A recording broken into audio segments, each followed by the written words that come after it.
Bienvenue dans Deep Media, le podcast qui décrypte les médias à l'ère du numérique. Je suis Julien Bougeot, consultant en social media, IA générative et formateur depuis plusieurs années. Mais avant tout, je suis un passionné et curieux de l'univers médiatique depuis plus de 15 ans. Aujourd'hui, je vous propose un épisode spécial de Deep Media qui fait le point sur une actualité récente dans le monde des médias et qui risque d'avoir une importance non négligeable à l'avenir. Il y a un peu plus d'une semaine, une information est passée relativement discrètement dans le flot de l'actualité technologique, mais elle pourrait marquer un tournant pour l'ensemble de l'écosystème des médias. Le 6 février 2026, la Commission européenne a estimé, à titre préliminaire, que TikTok pourrait bientôt être en infraction avec le Digital Services Act pour la conception même de son produit. Pas un contenu illégal, pas une vidéo problématique, mais le design. Scroll infini, autoplay, notifications, algorithmes de recommandation hyper personnalisés. Selon l'enquête européenne, ces mécanismes favorisent des comportements compulsifs et peuvent affecter la santé mentale, notamment chez les plus jeunes. Et la Commission va plus loin. Elle estime que les outils actuels de contrôle du temps d'écran ou les dispositifs parentaux ne suffisent pas réellement à réduire ces risques.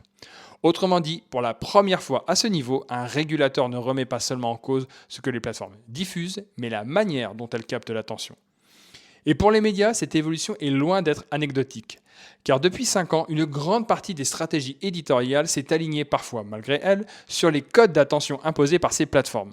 Format court, narration ultra rapide, hook immédiat, rythme élevé, montage nerveux. Les médias ne se sont pas simplement adaptés aux plateformes, ils ont progressivement intégré leur logique cognitive. Or, si demain ces mécanismes sont limités, ralentis ou encadrés, c'est toute l'économie de l'attention qui pourrait être redessinée. On en voit déjà des premiers signes. Depuis 2025, plusieurs plateformes testent des mécanismes de pause forcée, de rappel de temps d'écran ou de limitation des recommandations nocturnes pour les mineurs.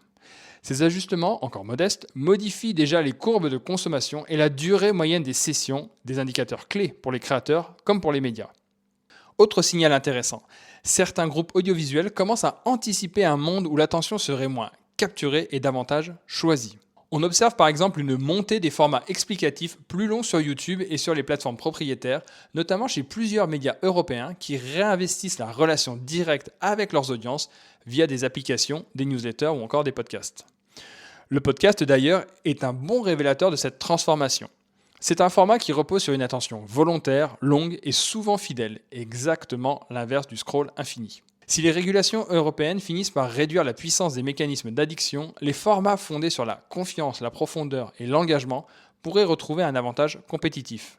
Et cela change aussi le rôle des médias. Pendant longtemps, les plateformes ont été considérées comme des distributeurs.